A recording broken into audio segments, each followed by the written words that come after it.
Welcome, everyone. We are back for the pilot episode, which is the name of season 1, episode 1 of 6 Feet Under Exhumed, here with Faith, that mortuary professor, and myself, Kari, the mortician. Welcome, Faith. Welcome. It's good to be back doing the pilot episode. I'm excited. This is truly, in my opinion, one of the best pilot episodes of any TV show I've ever seen. And not, the finale is too, but I think they just nailed it with this episode, giving you, character background and, the funeral home stuff. I think that they really fit a lot into 42 minutes or whatever. Some of them are longer because it was HBO, but, an hour at most. They really fit a lot in here. And so it's a good one. Yeah. So back in June of 2001, this first episode aired of 6 Feet Under. If you haven't watched it, go watch it and then come back and listen to us chat about it. See what the funeral directors say about 6 Feet Under. So let's dive into the episode. So I know you watched it when it was originally showing. I just watched this series a few years ago. What are some of your first things that caught your eye from that first episode? I couldn't believe that, and this is probably one, maybe not, but in my memory, one of the first shows that killed a major character in the first episode. Like in the first 3 minutes? Like in the first 5 minutes. Yeah. And so to me, that was what drew me in. I was like, oh, this show isn't playing. Okay, we're going to get right into some real stuff here. It's not going to be like 3 episodes of fluff before anything happens. Like, it's immediate. I think that somewhere I read it. I don't know if it's true. Don't take this to be the gospel, but I read that like the dad was only on screen for like, I don't know, like 20 seconds total before he was killed in the first episode. Yeah. So yeah, I thought it was crazy. I thought it's really what made me continue to watch it, because it really just went right for it, like in the first couple of minutes. So it opens up. Yeah. The show opens up with the Fisher family, and you've got Nathaniel Fisher, who is the patriarch, and he's a man. I don't know. They're probably, what are they? You think they're mid-50s, probably ish. Yeah, I would say. Yeah. And so, and he's just bought a new hearse, and he is driving in LA. And Ruth is the matriarch of the family, his wife, and I forget why, but she calls him. And so interesting. Here's one other thing interesting is I feel like this show, when you watch it back, it's not dated. Other than the cell phones, other than like the little flip, like singular wireless phones, nothing about it feels old or dated or out of the time period. Hearses haven't changed since the 80s. So that could be like a brand new hearse, or it could be 30 years old. We wouldn't know, but it really doesn't feel dated at all to me. I don't know about you, if you felt watching it back like it was obvious it was an older show. It really doesn't. There's going to be, I'm sure, as we get through episodes, there's going to be things we encounter that we're like, oh, that was old. But she's just calling him. Yeah, she's using a landline, but she's calling him to ask him to pick up milk because they don't have soy milk. That's right. Their son Nate, who's flying in, and he tells her, just water down regular milk and he'll never know, kind of thing. And then bam, then they hang up. Yeah. And so the whole time I know what's coming, since I'm rewatching it, all I'm thinking is those conversations you have with people and how you end conversations, and you never know when it's going to be your last conversation. Nope. You sure don't. So it makes you think, because she's like yelling at him, and she like throws the phone, doesn't she? Yeah. Or she's like, stop your smoking. I can tell you're smoking in that new hearse, and why are you smoking? And so she's like yelling at him for all this, and then they hang up. And he goes to light another cigarette. I don't know if he runs the red light or the bus does, and gets hit by the bus and dies. Yeah. And it's like, oh, that's okay. And like you said, it kind of keeps you on your toes, because you never know. Like, it just kind of lets you know that nothing is off the table. Like anybody, it's very Game of Thrones. Like totally, anybody at any time could be the next one. And so you're kind of keep waiting for that moment again. Mm-hmm. like you said, it just starts with that bam, right into it. Yeah. But it, and then, it goes back to the house, and she's, frantically making this meal. And it really kind of just shows her as kind of like the over put upon, mother figure, or wife, whatever it is. They live above the funeral home. They live on the second floor. The funeral home's on the first, and in the basement. And she is preparing this elaborate meal for everybody. Her oldest son is coming home. The dad's out doing whatever. I don't know if he was on a work call or what. I assume so. He was wearing a suit, so he's been pulled away. The other son is doing work. So it just really shows her as kind of that, matriarch that does everything for everybody, and often, feels put upon. Yeah. And that's kind of a recurring theme with her. And what's interesting too, that I'll talk about in a lot of episodes, is the first time.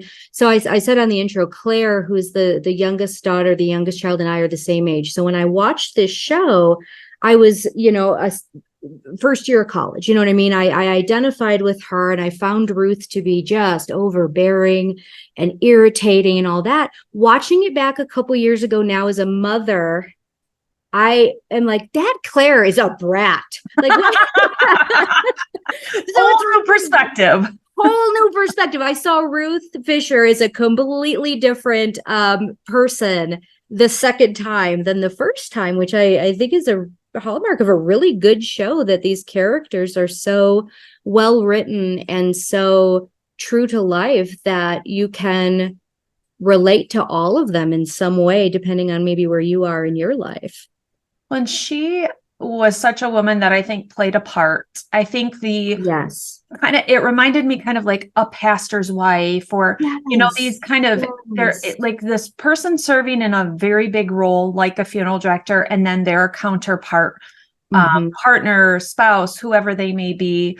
Obviously he's, they're kind of the old school traditional, man in the role, which it always used to be. And now we've got all the women funeral directors, but she was playing this part and like making this perfect pot roast dinner because her family was coming back together, and all of her concerns, it seemed like during this first episode, she's like, well, we have to make sure that, he's embalmed right away, and we need to make sure this happens. And she's like managing everybody to accommodate everybody's needs and that apps, very much so. And what I like that they ended up doing with her, and again, this is, spoiler alert, that she does, as the series goes on, talk about how she was kind of living this life that didn't really feel right for her in a lot of ways, but that was the time. I mean, that's what you did. And a lot of the TV shows, I feel like, that are older than this,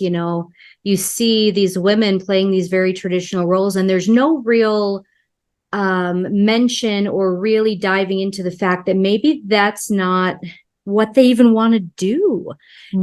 Like she got Ruth, she got pregnant at a very young age and got married, and that was her life. And that was so true for so many women. Well, she was Mrs. Nathaniel Fisher. That's right. She didn't have her own full role and interests. And I think that's what we see play out as she becomes a widow, is that she figures out who she is throughout the series. So it's going to be fun to watch her episodes change. But that initial, and she cuts her finger as he dies, which is kind of interesting, and kind of rolls into then you go down then and you get to meet Dave and see him working the visitation, and he's downstairs playing his role. Yes, and being very much so. Good funeral director's son and taking care of everybody at the visitation that's going on. I love they use the word slumber room. Like he's so old school with how he talks. It's like this very old soul in this body is who he is, I feel like. It is, and it's again, watching it as a 21-year-old or 20-year-old, and now again, last time I watched, now we're watching it again at 40, but when I first watched it, I really resonated with David, because I had this idea that the funeral industry was this reverent, somber, serious, thing, and he very much plays that part. As I think a lot of, of funeral directors did, and maybe still do, but almost performatively, the way that he does it. And I felt like, oh my gosh, if I could only ever be as fancy and as well, present myself as well as David and all of this. And then, I did not care for Nate very much the first time around, but now watching it the second time, I'm like, David needs to lighten up. This guy's got to chill. It's just so, that's why I love this show so much, is you can watch it at different points in your life and get something new out of it. And so for me now, I'm like, oh, okay, well, I've been in the industry now 20 years and I see it differently. And I appreciate David's, desire to keep it, keep it private and keep it something special and sacred and all of that. And, we argue about that. I think within the industry still, we kind of have that old guard that is like, why are you telling what we do? Don't tell anybody what it's special. It's sacred. And then you have like the other people that feel like, no, the public deserves to know what's happening. They can grieve and do things in their own way. And so those two brothers are really reflective of the different attitudes within the industry. And so, yeah, David is much more formal, and kind of has that, he's a very professional, very impersonal kind of guy. But like all the characters, he completely evolves throughout the show. But I think he's the next one that we really see anything of.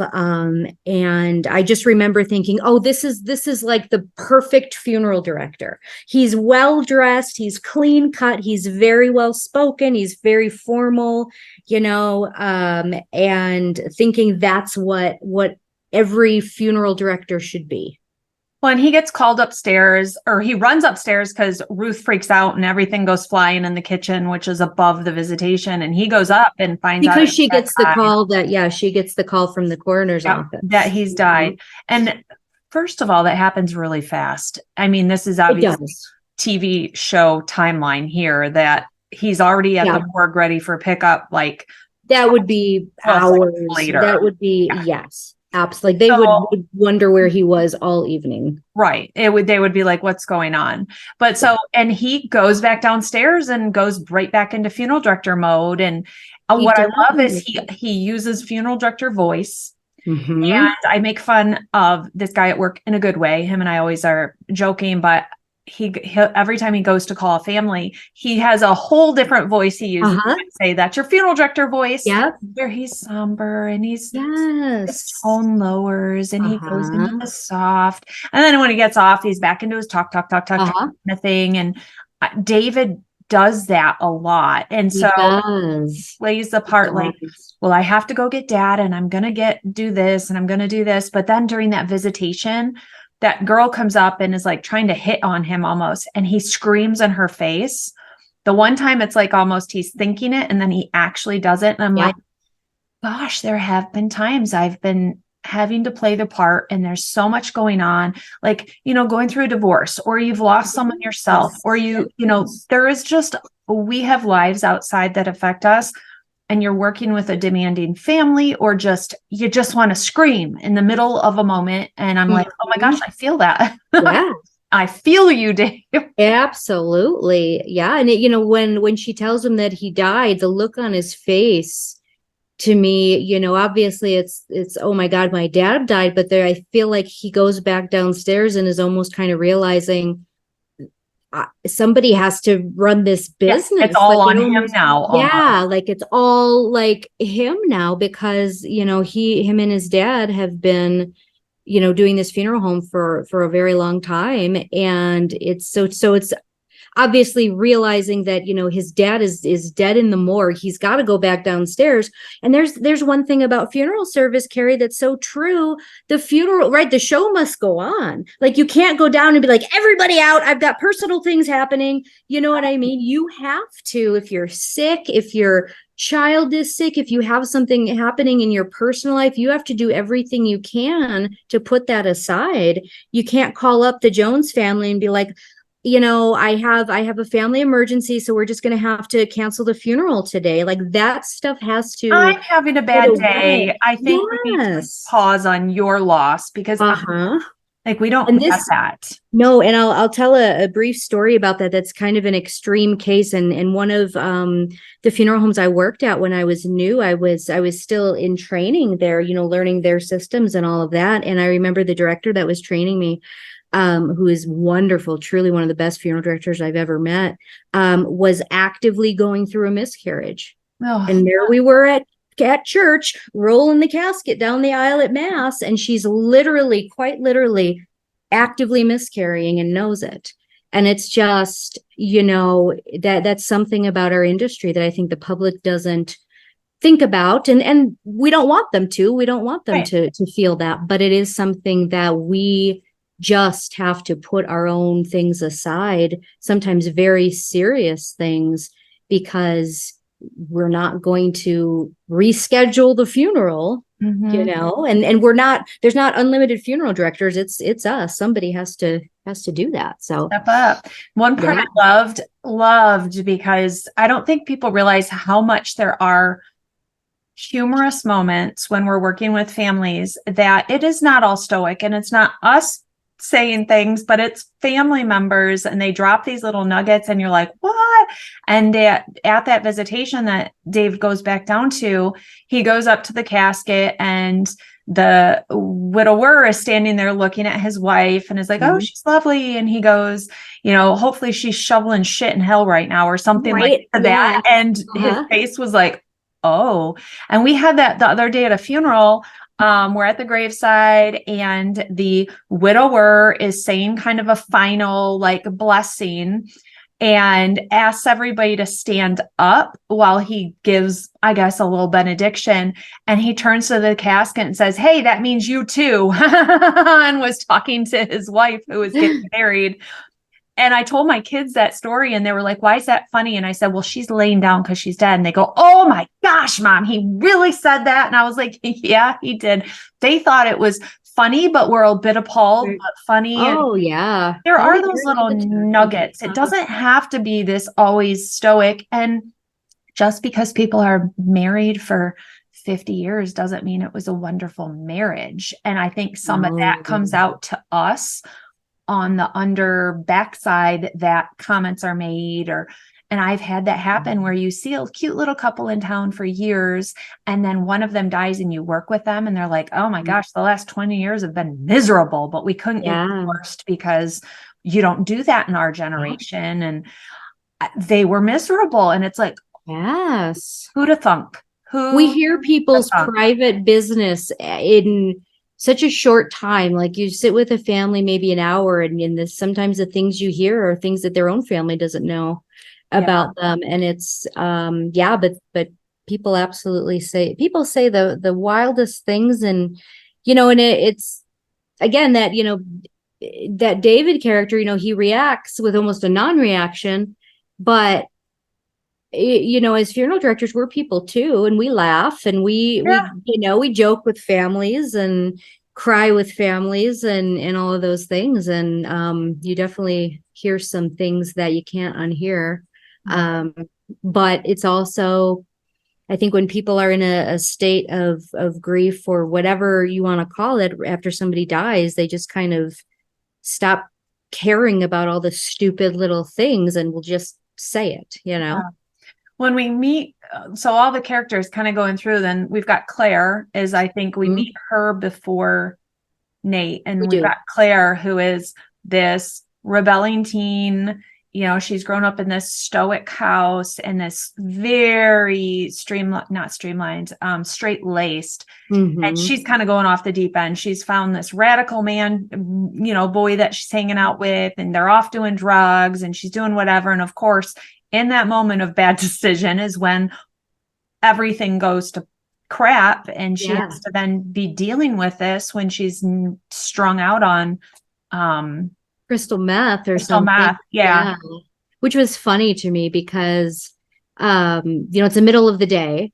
First of all, the middle of the afternoon. And what I liked about it is that they showed her almost being hesitant to do it. Yeah. So she wasn't portrayed as I'm this badass, person. You can tell very much from the beginning that she's a good girl, at heart, and is trying to fit in with her peers and trying to do the things that, are expected of her as a young person.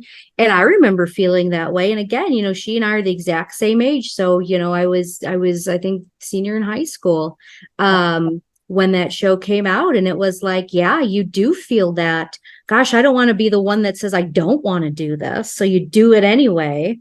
And then you have to deal with all this other stuff. I mean, your dad dies and you're on this drug you've never taken before. I haven't had that experience, but still, I could identify with that, as just that moment of, I don't know if I want to, and kind of being pressured into doing that crystal meth in the first place. And now you're, having to drive and do all this stuff that. Yeah, when she's driving, she plays it so well. Mm-hmm. She is in this drugged out zone and slapped with the information that dad has died, and she's got to go with her mom to the morgue and like all this crazy chaos. And she plays it so well in that first episode. Does. So we're in like the first 15 minutes of the show, and the dad has died. The daughter is on drugs. The other son is the well-behaved funeral director who's like cracking inside and can't show it to anybody because he's actively working a funeral. And then, we've got the older brother, Nate, who is coming into town from Seattle, and he's walking off the airplane, and he starts talking to this woman who we are led to then know that he had maybe sat next to on the plane or something. Yeah. They just met on the plane. Yes. And the next thing you know, they're in the closet at the airport. Banging in the closet. And it's like, so you've got all this seriously, within like the first 15 minutes of the show, it's a lot. And I can see people being put off by it. And sure. Like, yeah, I'm not watching this. This is too much. We've got all this stuff going on. But I think for a lot of people that just pulled everybody in. They're like, what is going to possibly happen next? Yes. This is what is going on in the first 15, 20 minutes. Uh-huh. And oh my gosh, our families really like this because we have put out this perception up to this point for so many years that we don't let people know what's going on behind the closed doors at the funeral, behind everything. Right. So I think this got people thinking, oh, our funeral home families really like this. Like, oh my gosh, they're real people. Really they do all this stuff. And I think it really was not enlightening, but intriguing to me. Absolutely. To keep watching. Then they have to go to the morgue, and it's funny because I was watching this episode again with my boyfriend, Josh, and he is all in the death. Everything I've not done in death care, pretty much he has. So he's been a body removal technician and stuff and been at the morgue many times. And he's like, well, that's a small little morgue because there's like a couple drawers in it and it's super clean. And he's like, yeah, I'm not believing that. There's like one and they just like pull the body out on that's not. They have ID rooms and maybe not then, but now I think, in the big morgues, at least it's even like closed caption TV. Like you don't even go into where the body physically is. They just show you like an image from a camera, from what I'm told. But that's very movie-esque or TV show-esque, kind of that whole, and then they pull them out. I will say for all of the deceased I've seen that have been car accidents, the trauma from glass in a car accident is very specific. The tears in the skin and how they are. He looked so on point for that kind of a death and that injury. Yes. It was pretty amazing. So I was like, ooh, kudos on that. Look at that. Yeah, they did a good job with that. And, it's interesting about car accidents is, we assume that it's like a head injury, but it rarely is. It's usually a chest. Impact to the body and multiple blunt force traumas to the the thoracic or Yeah. So whatever. his face, well, it's got the glass injuries. It's not like he's got some huge, like, deformed head that's like smashed Oh, in. And you know how they kind of do that thing where they, open the bag and it's, yeah. tense and all of that. And the viewer, you're like, oh my God, what am I going to see? And even though he's scratched up and discolored, I kind of felt like, oh, that's it. And I wonder if people watching it that didn't have any experience with that felt the same, or like, oh, I expected that to be a lot worse. Like more. Because how often do you hear that from families, or how often I find that to be true, that families most often expect that the trauma is so much worse than it really is. Well, I think that's why when people say, oh, I don't want to see them like that, they're envisioning the worst case scenario. I mean, I've had people hit by trains that don't have a scratch on them. It was just internal injuries. They were perfect on the outside. It was just what was going on inside. So I think that viewing, that's why I believe that viewing is so important. It dispels some of what you're worst imagining. Yeah.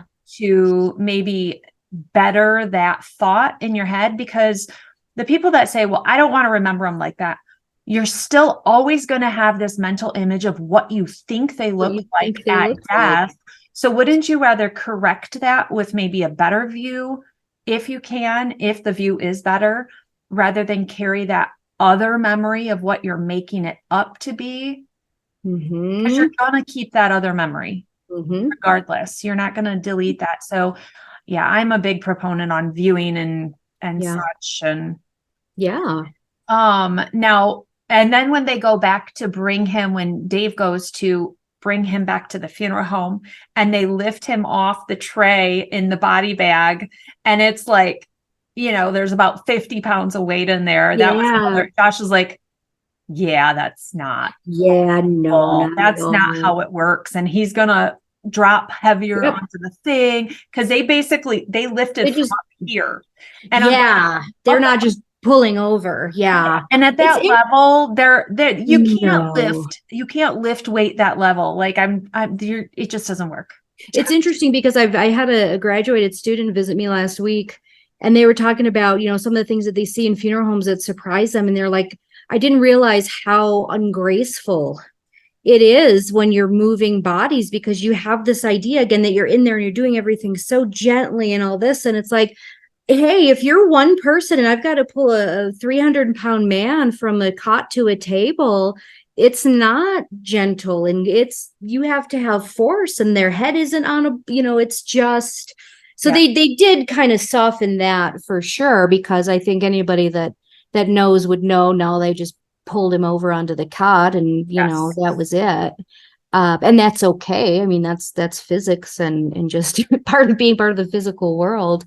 But I mean, it was interesting though that Ruth, the wife, didn't want to identify him or see him, which again, I think is I think they did a great job with that, because I think people think that a lot of times that it doesn't affect us the same way if it's our own family, but it absolutely does.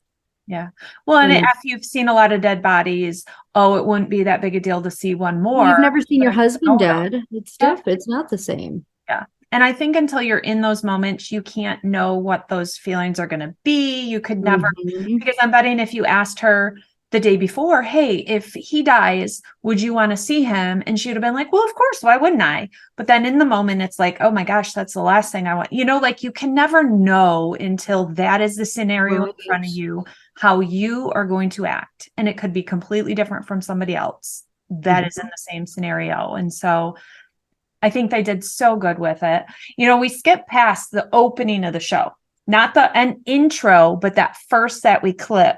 And this happens a bit during the show, not as often as I think I would like it. But this first episode has all these silly commercials. Yes. Throughout it for items that they then use in the next scene. So it opens with a hearse commercial. And these commercials are so cliche and play on words and stuff, but they are fun throughout the episode when they do have them. I think so. Yeah, there was one for the hearse, and then I think they had like a fluid one. There was the wound Oh, filler that filler, yep. Federico uses, and he's Yeah. another character that we get introduced to during that visitation service time that David's going back down to. And he's the other funeral director, the very gifted and skilled embalmer, and the other counterpart that works at the funeral home. And we see pretty quickly how much Ruth values him, which I really think is interesting. She's very not cliche, the fact that he's Hispanic, or she very much talks about that in a little derogatory way. So you see that she's pretty traditional or conservative, traditional thinking, and that it's okay that he's there, he has this value, but he's not the same. He's not quite up to our level, because we are this picket fence visual, two sons and a daughter and a business family. And, we are the quintessential something, whatever she wants to say. Yeah. So that's why a lot of it doesn't fit her narrative, and it's going to disrupt her world. You can see coming with the daughter that's having sex and doing drugs, and the son who just had sex in an airport and is bringing home this woman that he just met. And then you get to meet also David's kind of love interest, which I had forgotten that was right off the get-go. Yeah, it was like episode 1. And I didn't remember. And I was like, oh my gosh, I didn't realize he was there through the whole season. Yes. And so you get to meet his love interest, which is a man. And so it's like, oh my gosh, her children are not train wrecks, but they're not what she would have. Yeah, they're not. Yeah. And so you're like, ooh, how is this going to play out? And it kind of gets you excited to see really what's going to come next after this initial introduction. But they pull you into each character throughout this episode. Even the green hearse is almost its own character. Kind of, yeah. No, it absolutely is. I think that, you're right about, David's boyfriend, Keith, being there in the first episode, because I had forgotten that too. I don't know why in my mind it wasn't until like the second or third. But, for David to be a closeted gay man, he's not out. And also to be interracially dating a black man, and that was, again, for its time, that's two things that would be very difficult for that mother, because of who she was and the time, that she was raised in, to accept about her child. And it almost gives you sympathy for him, and to see maybe why he puts on such a front, because the things that are true about him are so unacceptable. He's and again, I think in this first episode, his mother refers to Keith as that black man. So it's not only, who's that? It's who's that black man, right? And this black man happens to be David's boyfriend also. So it's kind of like you just see in him like this whole having to put on this act of this certain kind of person, not only professionally but also personally. There's so much foreshadowing in this first episode, which you would not pick up on it unless you know what happens later in the series. But so going back to the scenes in the preparation room and the embalming room, they do all this flashback to when the dad was embalming, which he's hilarious because he's got shorts on and these tall smoking and boys as youth come in, and Nate doesn't want really any part of it and leaves. And talks later as an adult about loving green burial and everything. Just in that first episode, he loves natural. But in that scene, David is playing with a naked Ken doll. He's carrying around a naked Ken doll. And I was like, I never would have never realized, his path in life, and that he ends up liking men and I'm like, at that time he probably, he was born not liking men, but that it comes out later. And I'm just like, Yeah. That's crazy. These little snippets that they've put in there, and you just don't pick up on Yes. it quickly. And And I just love that. it makes you wonder. And again, unless you've watched the whole thing, you probably wouldn't pick up on it. But in that scene where his dad is like, here, do you want to help or whatever? And David steps forward. It's almost, to me, it's representative of this funeral home was the way that he could connect with his dad, who he probably felt would have never understood who he really was. And so going into the family business and doing that with his dad was something that some way that he could please him, Be accepted. Be accepted in a way. And how much of that, did he really want to do or not really want to do? And more of that comes out later. But no, and then, they have the funeral for their dad, at which time you see Ruth getting ready, and in the mirror behind her is her husband. So this show shows dead people, after the fact, as ghosts or visions or whatever you want to call it, which I think is kind of cool. And so you see him sitting on the bed behind her, and he just says, "Ruth, I know." And you don't know what that means. What does he know? Right. Does he, is he comforting her because she's crying, or is it, and she takes it to mean that he knows all of her secrets now, which then comes out, shortly after this, she had been having an affair, which is just completely not what you would expect from the character that you've been meeting for the last, episode. It seems completely out of character for her. But again, it is, these people aren't what they seem, necessarily on the surface. So it gives her a lot more depth as an individual to be like, oh, wow, she was having an affair that now she feels like he knows about because he's dead and purportedly knows everything now.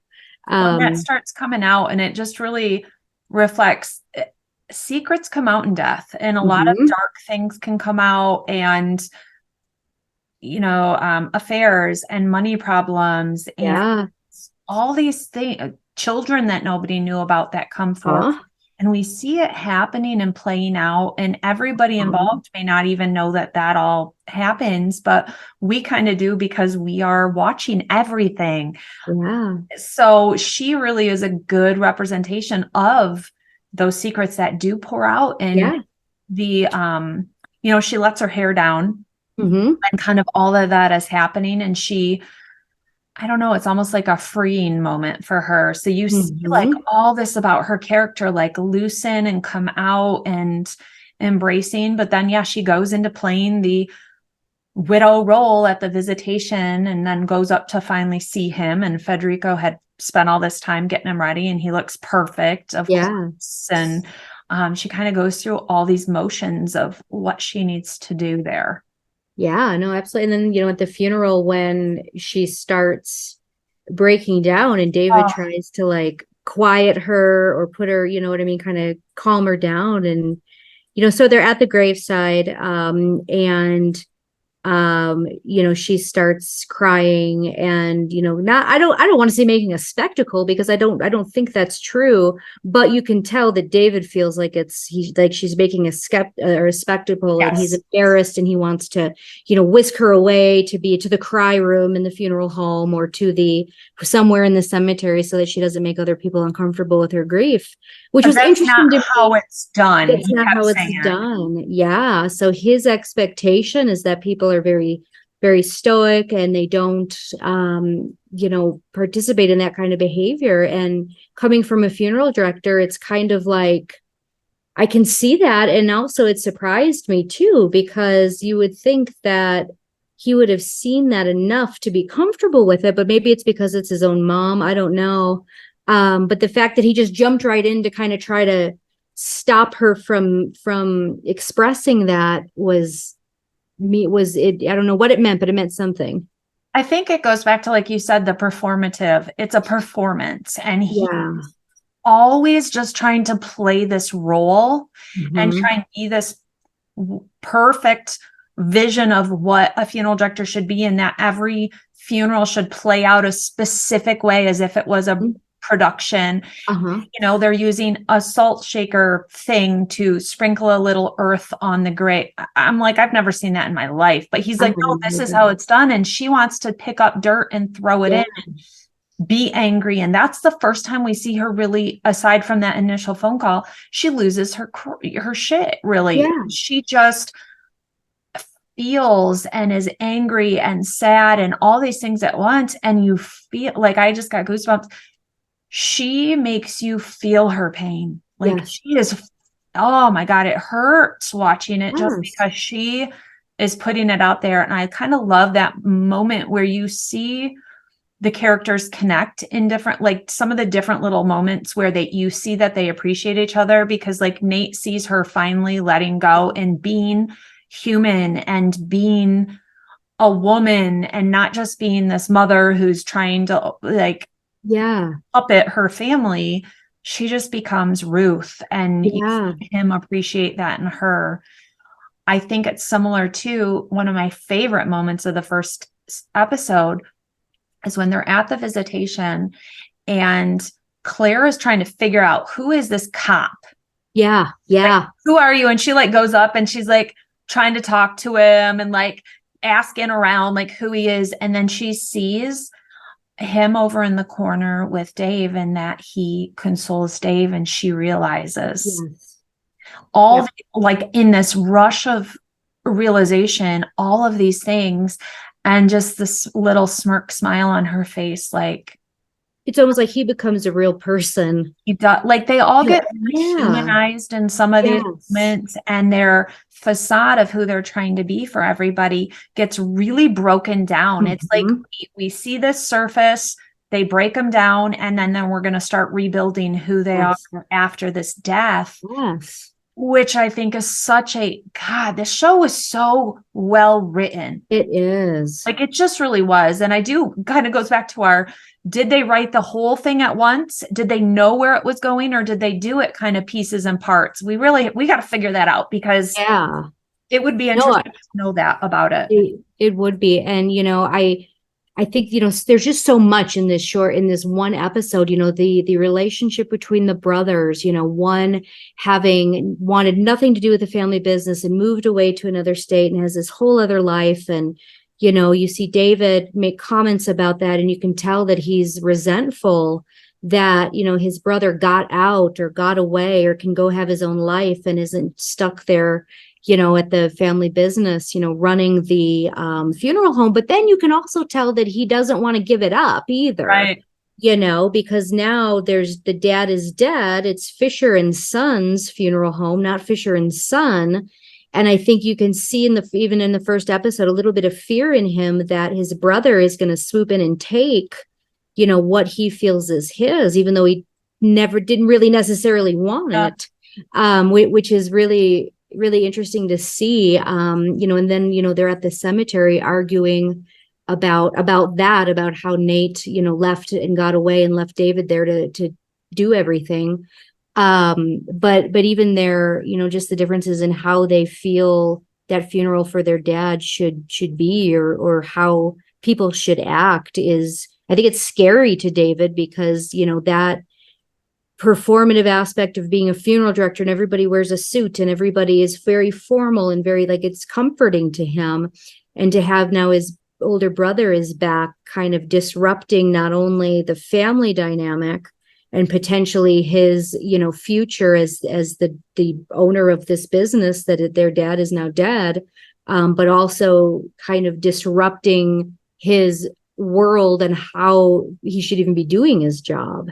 So it's a lot for him, I think. And then at the end, it kind of wraps up with the Kroner guy who, I mean, we can say it's representative of big corporate funeral homes, you know, coming in and wanting to buy, you know, this small family owned funeral home, and seeing the difference, you know, in the brothers and how they feel about that, you know, possibility, or even just the balls of this man to show up at their dad's funeral home to, like, give him a sales pitch to buy their business.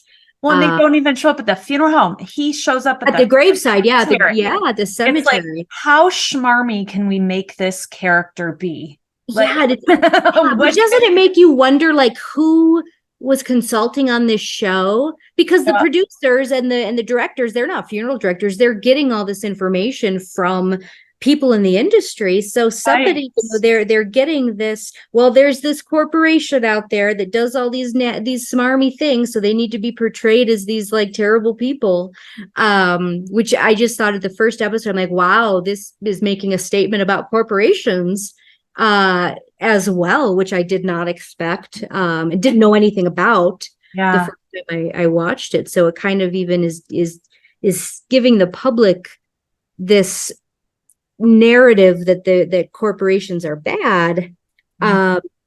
Which, I mean, I don't know. I mean, there's good and bad to everything, but it's just funny that that's where they went with it, and they went right there. They didn't waste any. I think every single thing they kind of dove in, but some of the things they sprinkled in, like we said, some of this foreshadowing towards the future. Yes. And they're talking about when they're at the cemetery, and spoiler alert, that Nate is talking about how cold and sterile, and that the cemetery is just, there's got to be a better way. There's got to be a more natural way. Yeah. And then we build across the series towards this better way for him, which is amazing that they really do lay some groundwork for stories that come out later and for things that get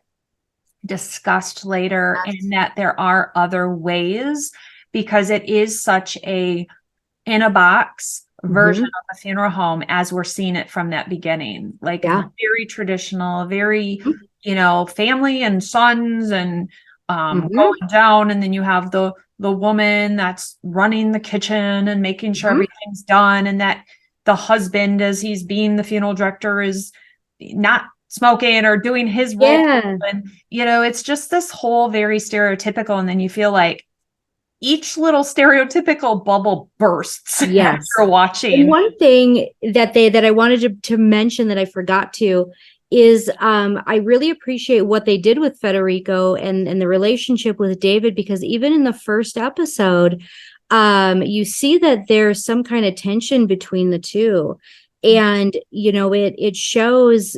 It's a little insight, I feel like, into what it feels like for funeral directors and embalmers who are employed, maybe in smaller firms, that feel like this is it for me.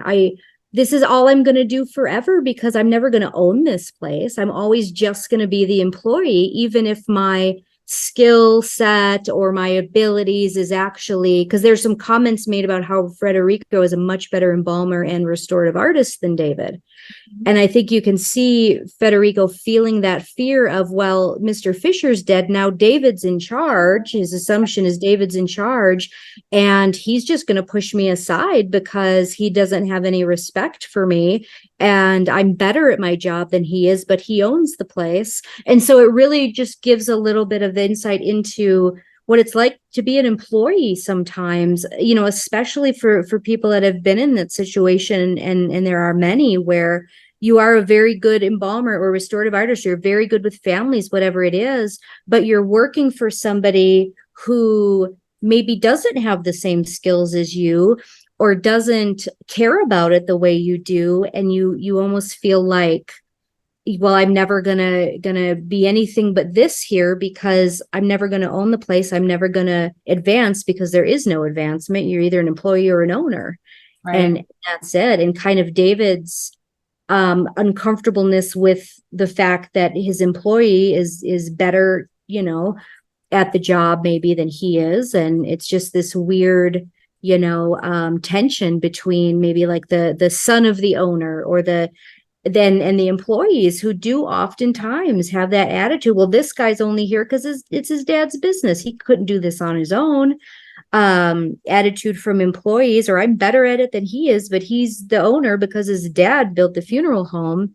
And that owner's son being like, well, this is my family business though, and I don't want it to be taken away from me. So it's kind of, I think it's fair to both of them. It shows them both as complex people and their issues with one another, where nobody's really right or wrong. Like David isn't shown as the bad guy because he is the son and is going to take over this business that he didn't build.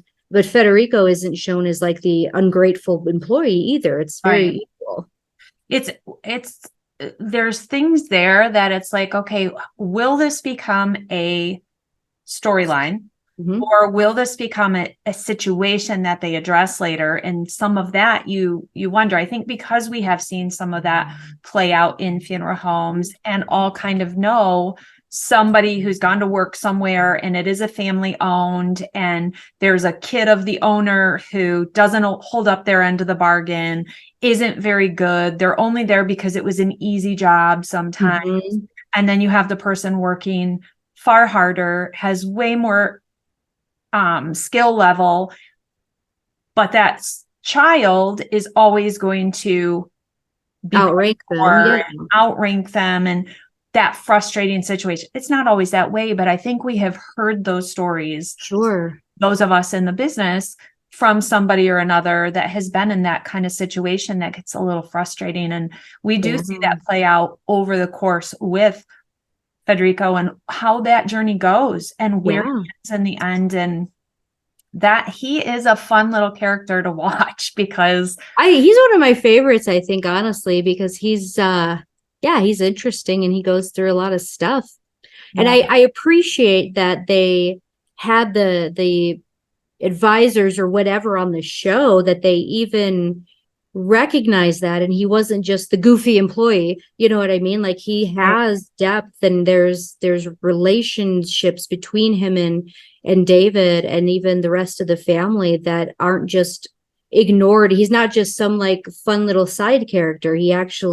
They actually dive into and show that there's a complicated relationship oftentimes between employer and employee and all of those things. And again, just that it's a lot in one episode that they really just just put little pieces in and really made, it's a show about a family that owns a funeral home, but I think they did such an excellent job of really showing the behind the scenes, not only in this is a prep room, this is what happens when you go to pick somebody up. It's not some, beautiful thing. You walk into the morgue and, usually there's a million people and it smells and it's loud and the phones are ringing and they can barely give you the time of day to sign you out. And you got the grumpy lady at the desk who's sick of your shit already because she's already dealt, you know what I mean? Exactly.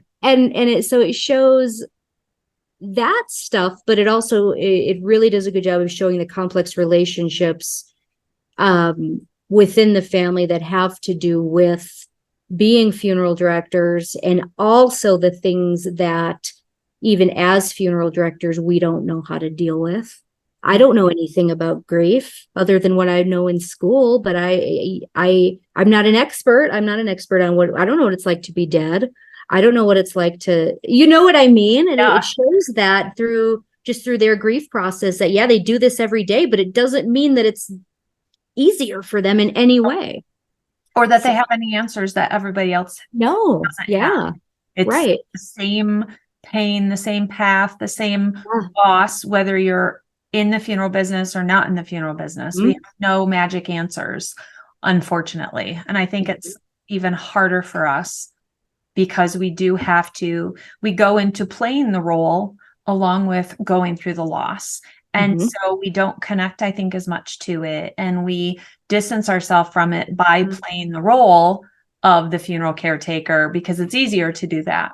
And then in the end, you're left as just the person who had the loss. And all of a sudden you don't have that fallback over you because there's nobody else for you to caretake. You just have to experience the loss. And it's like, shit. It is an interesting kind of thing that happens, when my dad died, I just went into business mode, and my dad and I were very, very close. And my friend handled the arrangements and we used her funeral home and all this stuff. And we did all this stuff and I never cried so my dad died in November it was 6-7 years ago. And it wasn't until Father's Day the following year when I was in the grocery store and I went to buy a card. Oh, because we lived in different states. I saw him maybe once every 2 or 3 years. And so I was like, oh, it's Father's Day. And I was like, oh, I don't have a dad. And I just lost my shit in that grocery store. Those poor people, I don't know what they thought. But really, like, we do kind of just go into that mode. We don't understand it anymore. It's almost, sometimes I feel like we compartmentalize it more, but we don't know how to handle it anymore. We when suppress it happens and we cover it with action of being funeral directors and doing what we can do. And I think back to all the family losses I've had and the people I've embalmed that I've known and things. And, you know, that was my safe space. I could do what I knew how to do and I got to spend my time. But then in the end, it's like, well, crap, there are these emotions that I probably should process, deal with, let myself feel, but it is really hard to turn off that block that we almost have to have in order to caretake. And it's like this, gosh, it's this internal battle, I think, that we go through. And then on the other side of it, it's like, are we going through stages late? Are we being healthy in what we're doing? Are we really caretaking for ourselves?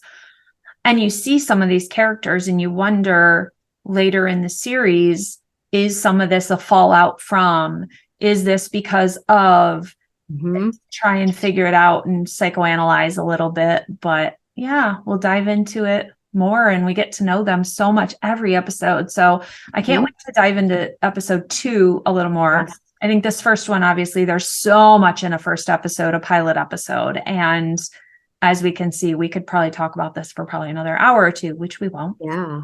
But yeah, guys, so give us your thoughts, your input, your feelings about that first episode. Do you remember watching it for the first time? Are you watching it now for the first time?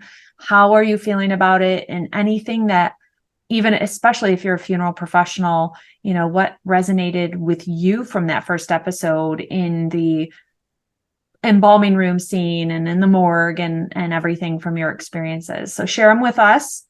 Yeah. And if you have any questions, you know, if you're not a funeral service professional and just want to know, is that real? Is that what it's really like? Ask us, because I mean, we know a lot.